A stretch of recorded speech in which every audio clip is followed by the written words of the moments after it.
ओम नमो भगवते वासुदेवाय। ओम नमो भगवते वासुदेवाय। ओम नमो भगवते वासुदेवाय। नष्ट प्रायेषु अभद्रेषु नित्यं भागवत सेव्या भगवती उत्तम श्लोके भक्तिर्भवती नष्ट। Book on the Way to Krishna, Chapter 1, Thouroughway to Happiness. Every one of us is searching after happiness, but we do not know what real happiness is.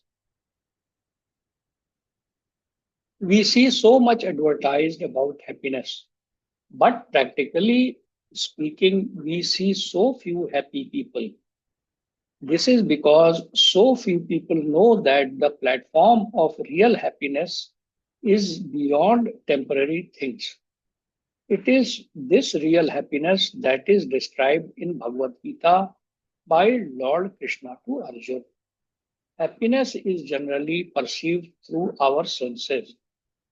A stoat, for instance, has no senses and cannot perceive happiness and distress. Developed consciousness can perceive happiness and distress more intensely than undeveloped consciousness. Trees have consciousness, but it is not developed. Trees may stand for a long time in all kinds of weather, but they have no way of perceiving miseries. If a human being were asked to stand like a tree for only 3 days or even less, he would not be able to tolerate it. The conclusion is that every living being feels happiness or disease, distress according to the degree of development of the consciousness. The happiness that we are experiencing in the material world is not real happiness. If one asks a tree, "Are you feeling happy?" the tree, if it could, might say, "Yes, I am happy standing here all year. I'm enjoying the wind and snowfall very much," etc. This may be enjoyed by the tree, but for the human being, it is very low standard of enjoyment. There are different kinds of grades of living entities, and their conception and perceptions of happiness are also of all different types and grades. Although one animal may see that another animal is being slaughtered, he will go right on chewing grass, for he has no knowledge to understand that he may be next. He is thinking that he is happy, but at the next moment he may be slaughtered. In this way, there are different degrees of happiness. Yet, of all of them, what is the highest happiness? Sri Krishna tells Arjuna, Sukham atyantikitam yat tad buddhi grahyam atindriyam veti yatra na chevayam sthitas chalati tattvata. In that joyous state, samadhi, one is situated in boundless transcendental happiness and enjoys himself through transcendental senses. Established thus, one never departs from the truth. Gita 6.21. Buddhi means intelligence. One has to be intelligent if he wants to enjoy. Animals do not have really developed intelligence and so cannot enjoy life as a human being can. The hands, the nose, the eyes, the other sense organs, and all the bodily parts may be present on a dead man, but he cannot enjoy. Why not? The enjoying energy, the spiritual spark has left, and therefore body has no power. If one looks further into the matter with a little intelligence, he can understand that it was not the body that was enjoying at all, but the small spiritual spark that was within. Although one may think that he is enjoying by the bodily sense organs, the real enjoyer is that spiritual spark.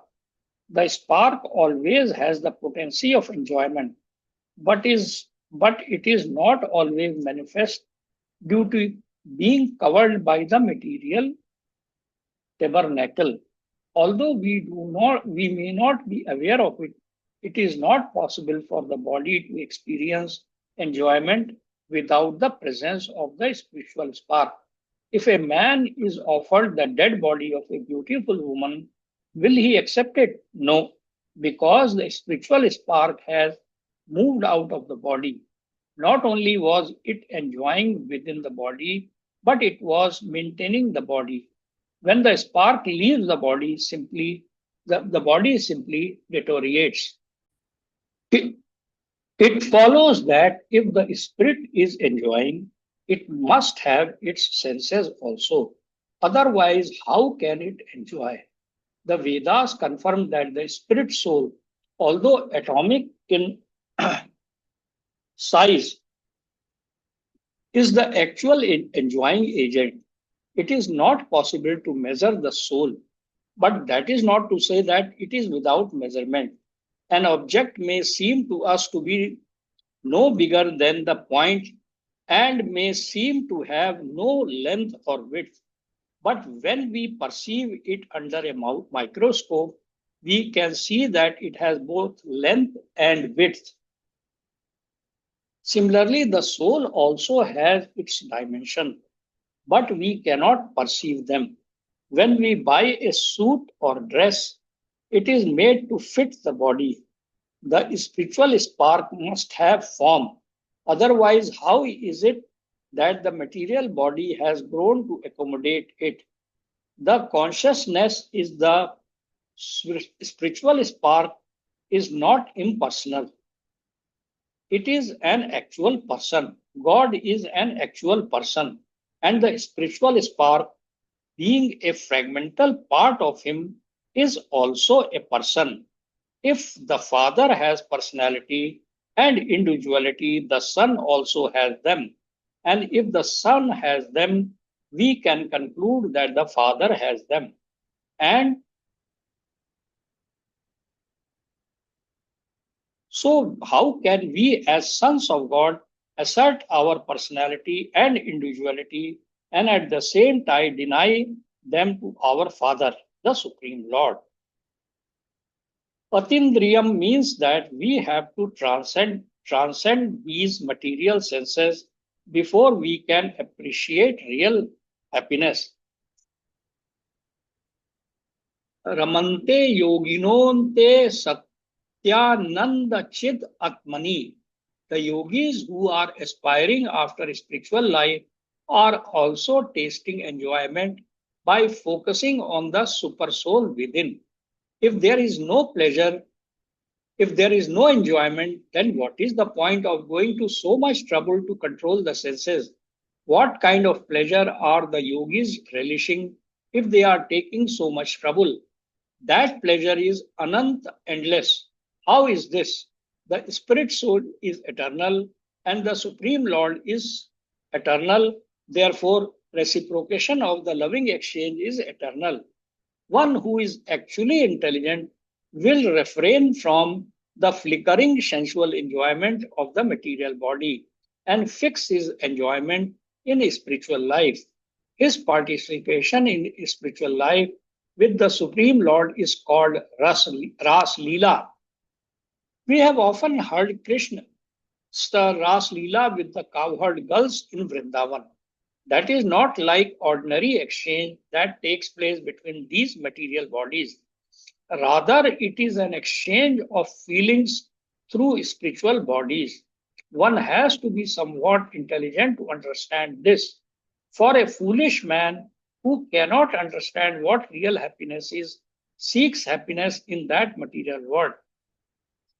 In India, there is the story of a man who did not know that he did not know what sugarcane was and was told that it was very sweet to chew. Oh, what does it look like? He asked. It looks just like a bamboo rod. Someone said. So the foolish man began to chew all kinds of bamboo rods.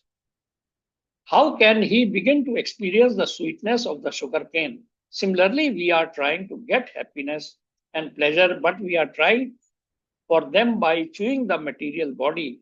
Therefore, there is no happiness and no pleasure. For the time being, there may be some little feeling of pleasure, but that is not actual pleasure, for it is temporary. It is like a show of lightning that we may see,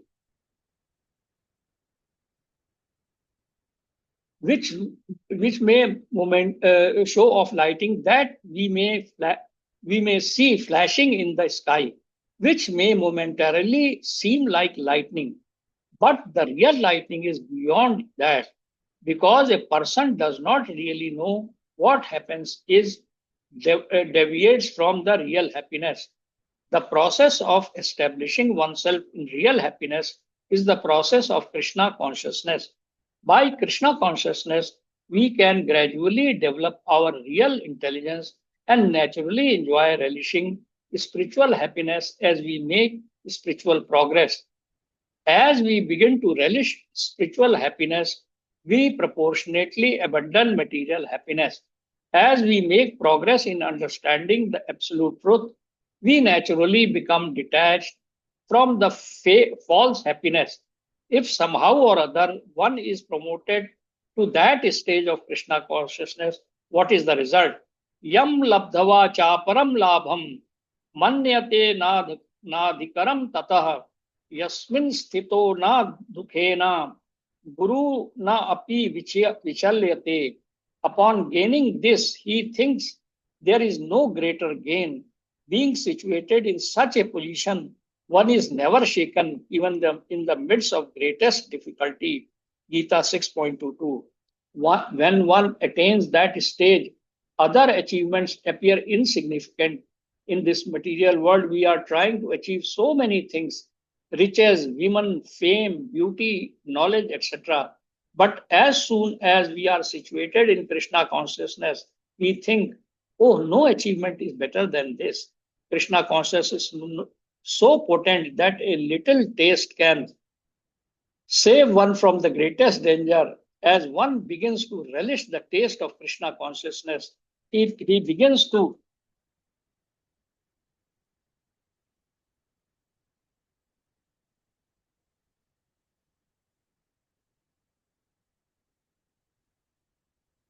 As we begin to relish spiritual happiness, we proportionately abandon material happiness. As we make,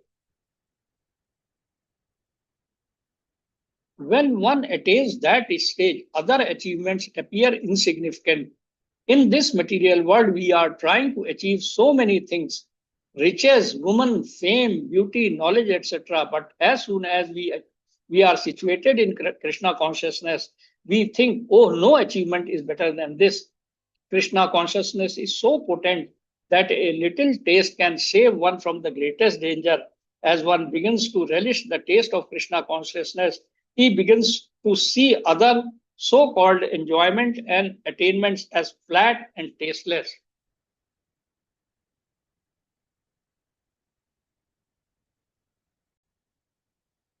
And if one is situated firmly in Krishna consciousness, the greatest danger cannot disturb him. There are so many dangers in life because the material world is a place of danger. We tend to close our eyes to this, and because we are foolish, we try to adjust to these dangers. We may have many dangerous moments in our lives, but if we are training ourselves in Krishna consciousness and preparing ourselves to go home back to Godhead, we will not care for them. Our attitude will then be dangerous. Dangers come and go, so let them happen. It is very difficult to make this kind of adjustment as long as one is in the materialistic platform and is identifying with the gross body, which is composed of perishable elements. But the more one advances in Krishna consciousness, the more he becomes free from the bodily designations and this material entanglement. In Srimad Bhagavatam, the material world is compared to a great ocean. Within this material universe, there are millions and billions of planets floating in space. And we can just imagine how many Atlantic and Pacific oceans are there. In fact, the whole material universe is likened to a great ocean of misery, an ocean of birth and death. In order to cross this great ocean of nations, a strong boat is needed, and that strong boat is the lotus feet of Krishna. We should immediately get aboard that boat. We should not hesitate, thinking that Krishna's feet are very small. The whole universe is simply a resting on his leg. For one who takes shelter of his feet, it is said that the material universe is no more significant than a puddle of water found in the impression of a calf's hoof print. There is certainly no difficulty in crossing over such a small puddle. Tam vidyad dukkha samogya viyogyam yogam samijhatam. This indeed is actual freedom from all the miseries arising from material contact. We are entangled in the material world due to the uncontrolled senses. The yoga process is meant to control these senses. If somehow we can manage to control the senses, we can turn our face to actual spiritual happiness and make our lives successful. Sa nishchayena yoktavyayo yogo nirvan chetasa sankalpa prabhavan कमांस त्यक्त्वा सर्वान् अशेतश्च तः मनस्सवेन्द्रियग्रामं वनीयमाया समार्तः शनैः शनैर् अपारमद्भेद बुद्धिया धृति ग्रहीतया आत्मा सम्मिहितां मनः कृत्वा न किंचिद अपि चिंतयेत यतो यतो निश्चलति मनश्चंचलम अस्थिरम ततास्ततो नियमायताद आत्मनि एव वशम नयेत. One should engage oneself in the practice of yoga with undeviating determination and faith. One should abandon without exception all material desires born of false ego, and thus control all the senses on all sides of the mind. Gradually, step by step, with full conviction, one should become situated in trance by means of intelligence, and thus the mind should be fixed on the self alone and should think of nothing else. From whatever and wherever the mind wanders due to its flickering and unsteady nature, one must certainly withdraw it and bring it back under the control of the self. Gita 6.4, 24 to 26. The mind is always disturbed. It is going sometimes this way, sometimes that way. By yoga practice, we literally drag the mind to Krishna consciousness.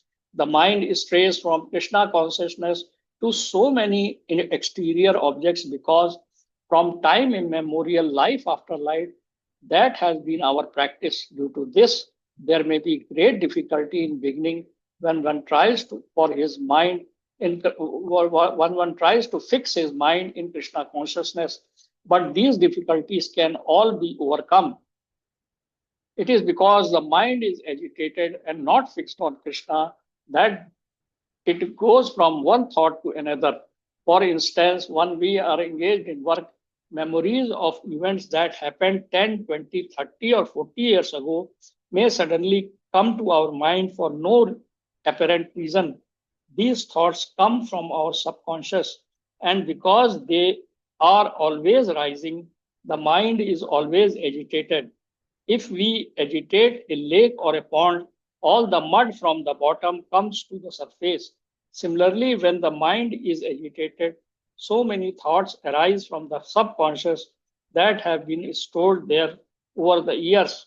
If we do not disturb a pond, the mud will settle to the bottom.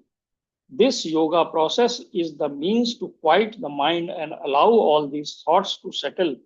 For this reason, there are so many rules and regulations to follow in order to keep the mind from becoming agitated. If we follow the rules and regulations, gradually the mind will come under control. There are so many don'ts and so many do's, and if one is serious about training the mind, he has to follow them. If he acts whimsically, what is the possibility of mind becoming controlled? When the mind is finally trained to the point where it will think of nothing but Krishna, it will attain peace and will become very tranquil. Prasantam manasam hi enam yoginam sukham uttamam upayati shasta rajasam brahma bhutam akalamasam. The yogi whose mind is fixed on me verily attains the highest happiness by virtue of his identity with the Brahman.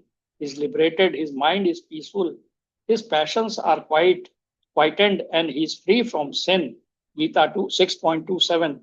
The mind is always concocting objects for happiness. I am always thinking, this will make me happy, or that will make me happy. Happiness is here, happiness is there. In this way, the mind is taking us anywhere and everywhere. It is as though we are riding on a chariot behind an unbridled horse. We have no power over where we are going, but can only sit in horror and watch helplessly. As soon as the mind is engaged in the Krishna consciousness process, specifically by chanting Hare Krishna, Krishna Krishna, Hare Hare, Hare Ram, Ram Ram, Hare Hare, then the wild horse of the mind will gradually come under our control. We must engage in Krishna's service every moment of our lives in order to keep the restless and turbulent mind from dragging us from one object to another in a vain search for happiness in the temporary material world.